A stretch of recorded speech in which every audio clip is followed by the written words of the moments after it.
How to Catch a Spider, a field narrative on psychological entrapment, linguistic devices, and the mechanics of self-revealing systems. How to catch a spider. Turn on the porch light and wait for it to catch itself. There is something gentle about the opening line. How to catch a spider. It disarms. It inquires. It makes no demands. The phrasing is colloquial, as if spoken aloud between sips of coffee on a front step just past twilight.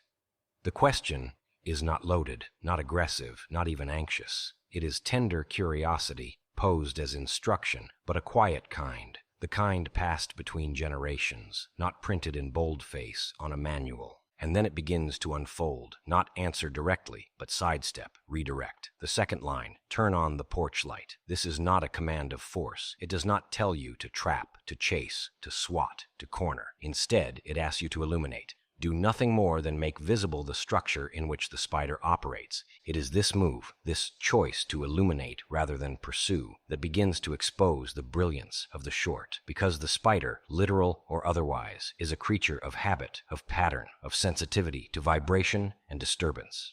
It is not like light, but it cannot entirely escape it. It navigates by shadow and filament, by sensing the tremble in the air. But when the porch light comes on, what has been invisible, its web, its movements, its entire geometry of predation becomes plain. And then, wait for it. No one is instructed to act. There is no call for violence, no order to interfere. This line is a suspension of will. It is the tactical employment of patience as a weapon. It evokes the still hunter who has learned the nature of his prey so thoroughly that he need not even breathe the wrong way. Let the light do its work. Let the spider emerge, and in doing so, entrap itself in its own necessity. The final line closes the mechanism to catch itself, and that is the hinge, psychologically, rhetorically, philosophically. Because the spider here, of course, is not just a spider. It is anything that operates in shadow, anything that constructs unseen traps, anything that relies on you not noticing its presence until you are entangled. It is a metaphor, yes, but it's also more. It is a device, a psychological one, a linguistic one, and even a spiritual one, a piece of timed architecture built to expose what hides in the folds of cognition. Let's begin to walk it out. The spider as pattern, not creature. When we speak of catching a spider in this context, we are not speaking of an arachnid. We are speaking of a behavior, a presence, a loop. The spider is anything that preys silently and builds frameworks in which others are caught. In politics, this might be a manipulative narrative structure. In psychology, a trauma pattern. In relationships, a controlling force that does not attack, but weaves. The brilliance of the phrase lies in its implicit refusal to engage directly. It does not say, find the spider or set a trap for the spider. It simply says, turn on the light. The spider will do the rest. This is a technique used in psychoanalytic observation. One does not force the memory out of the patient. One allows the pattern to repeat in a visible way. The patient eventually sees the web for what it is. This is also true in conflict. A skilled rhetorician does not argue against a spider. He merely illuminates the contradiction, the knot, the snare. And if the spider is indeed a system of entrapment, it begins to collapse by virtue of its own exposure.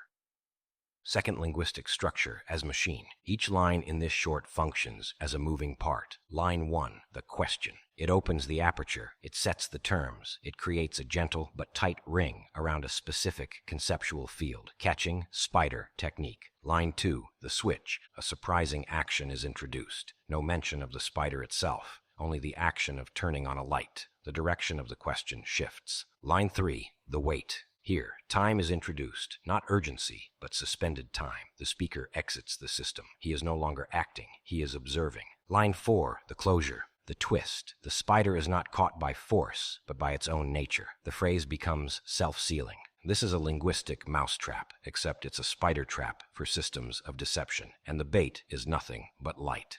Third, psychological effects, anchoring and drift. From a psychological standpoint, this text triggers what might be called semantic anchoring failure. The mind reads How to Catch a Spider and instantly begins searching its schema for spider-catching procedures. Nets, cups, swats. But the second line interrupts that cascade with something abstract. Turn on the porch light. This is neither offensive nor defensive. It doesn't map easily onto the expected categories. The psychology begins to scramble. The cognitive frame has been loosened. The reader enters a state of conceptual drift. Then comes the third line, and wait for it. Still no direct capture. Still no violence. Now the reader is floating, untethered to their original schema. The spider hasn't been found. There's just a light and a weight. This causes the psyche to move sideways, looking for foothold. What is this really about? The final line answers by subverting the question. To catch itself, the spider is self-trapping. This entire process produces a disorientation followed by clarity. It mimics a therapeutic breakthrough. The mind, denied its usual handholds, is forced to reorganize its conceptual framework around the idea of self-revealing traps. Fourth, philosophical implications, self-exposure and the nature of predation. The spider here is not evil. It is simply doing what spiders do, building, waiting, catching. But the ethical question raised is about visibility. What does it mean to let something be seen? What does it mean to become visible to oneself? This short suggests a metaphysical structure in which illumination is not confrontation. It is the revelation of the pre-existing conditions of entrapment. In religious terms, one might say the light is grace, an unearned illumination that exposes what has always been there. In political terms, it is the moment when the surveillance state, for example, becomes aware that it is also being watched. In personal development, it is the act of noticing the pattern that controls you, not with rage, but with quiet observation. You turn on the light, you sit, you wait. The pattern will do what it always does. And now you see it.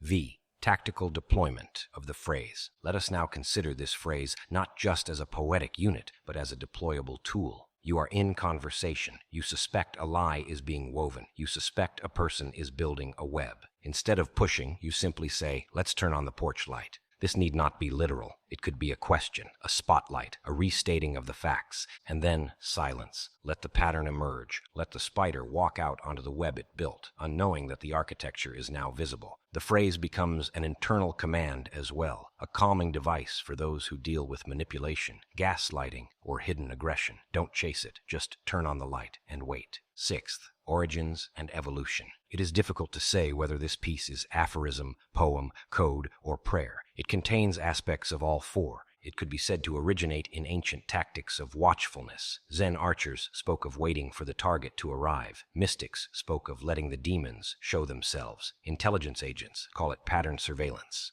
But there's something deeply southern and domestic about the porch light. This is not floodlight. This is not a tactical infrared beam. This is the warm halo of an old incandescent bulb, flickering moths, maybe a rocking chair. That is part of the charm and disarming power of the phrase. It plays in small scale, but applies globally. It could be on the lips of a grandmother, warning you about smooth-talking men. It could be used in a spy manual. It could be the core of a trauma recovery protocol. Its power lies in how gently it delivers the concept of non-aggressive detection. Seventh, related concepts in other domains. In programming, this phrase resembles the concept of event listeners. You do not chase the bug. You create an environment in which the bug activates itself through logging, illumination, stimulus. In mathematics, it echoes the notion of fixed points, solutions that do not require iterative force, but rather exist once conditions are properly illuminated. In law, it mimics the setup of entrapment operations, though with a key difference. The spider is not provoked into acting outside its nature. It is simply observed acting as it always has, but now in light.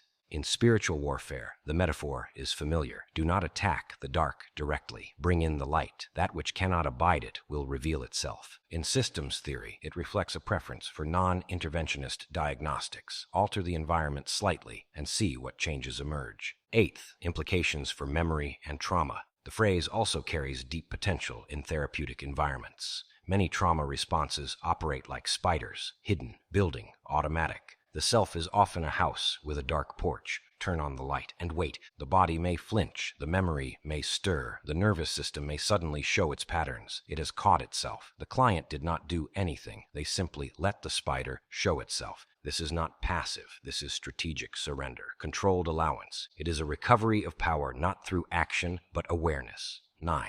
Final remarks on the device itself. This 4-line piece is a tool, a machine.